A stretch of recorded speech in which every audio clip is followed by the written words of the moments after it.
दिनै उदालगुरि जिल्लानि आवथायाव थानाय मोनसे दखरा आफाद काजियामाति दखरा आफाद दखरा आफादा 2023 मायथाइनि मेट्रिक आनजादाव बर' बिजोंनिफ्राय जायफोर फरायसाफ्रा सेथि थाखोआव उथ्रिसारनो हादों बिथांमोनखौ बरायदों आरो बिनि अनगायै बिथांमोना दखरा आफादनिफ्राय 2023 मायथाइनि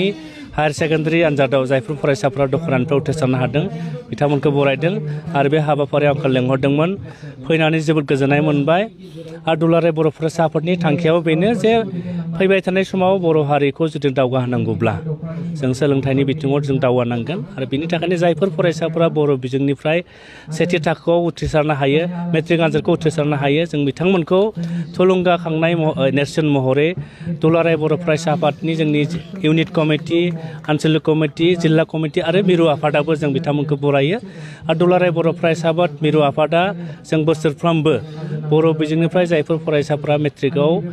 टप 10 मासियाव होनो हायो बिथांमोनखौ जोङो कमल कुमार ब्रह्म देरहासार बान्था जों बावनाय जायो देग्लायबो जोङो 17थि कमल कुमार ब्रह्म देरहासार बान्थाखौ जोङो गासै 13सा जोंनि रोंगौसा फरायसाफोरनो जों क'क्राझाराव बावलायनाय जादों आरो दुलाराय बर' फरायसा आफादा बर' हारिखौ दावगाहोनो थाखाय सोलोंथाइनि बिथिङाव दावगाहोनो थाखाय जों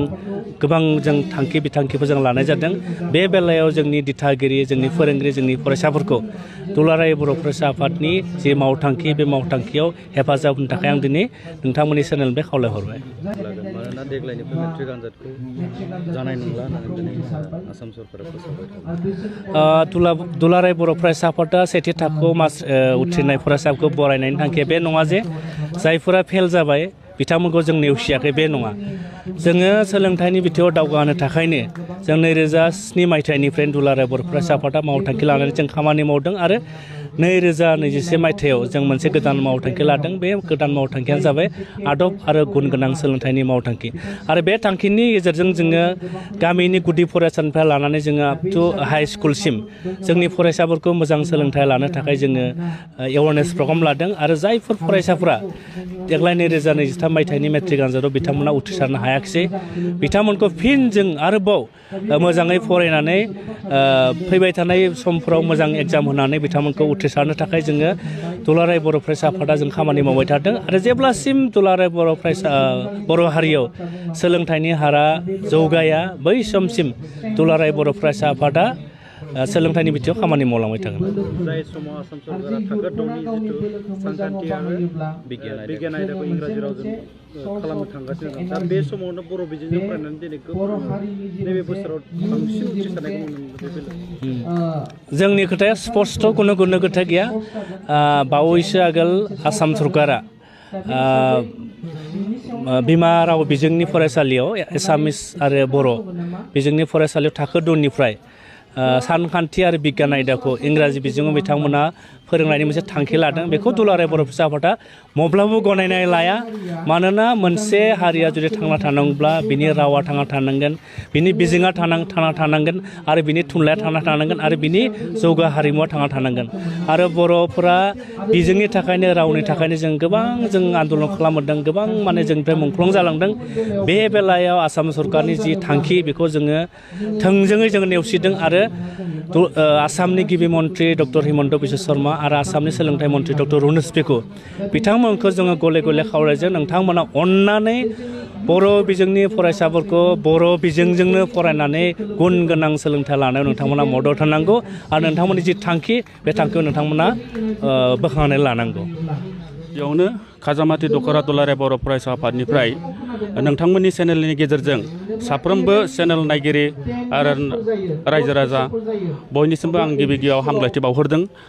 दिनै खाजामाति दखरा दुलाराय बर' फरायसा आफादा गुन गोनां सोलोंथाइ थांखिखौ नोजोर बोनानै 2023 मायथाइनि हाई सेकेन्डारि आरो एसएलसि आनजादाव बर' बिजोंजों फरायनानै सेथि माथो थाखोआव उथ्रिसारनाय फरायसाखौ जों बरायनानै गोजोननाय मोन्दों मानोना खाजामाति दखरा दुलाराय बर' फरायसा आफादा देग्लाय बोसोरावल' बे हाबाफारिखौ लायाखै सिगांबो बे हाबाफारिखौ लाबोबाय थादों आरो बिनि गुबै थांखियानो जाबाय दुलाराय बर' फरायसा आफादा गुन गोनां सोलोंथाइनि खामानि मावनाया गोबां बोसोरनिफ्रायनो मावगासिनो दङ दा दिनै बे थांखिखौ नोजोर बोनानै खाजामाति दखरा दुलाराय बर' फरायसाफ्रा जायफोर सेथि थाखोआव उथ्रिसारदों बैफोर फरायसाफ्रा बर' हारिनि थाखाय इयुनाव सासे मोजां सम्पद जायो आरो गुन गोनां सोलोंथाइ लानानै बर' हारिनि थाखाय खामानि मावनो हायो आरो मोजां अफिसार जाहैनो हायो। बे थांखिखौ नोजोर बोनानै दिनै खाजामारि दख'रा दुलाराय बर' फरायसा आफादा बे बरायनाय हाबाफोरखौ लादों। बेजों लोगोसे आं फोसावनो सानदों जायफोर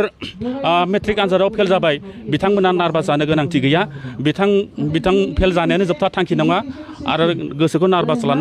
लानो नाङा। बिथांमोनाबो नाजायोब्ला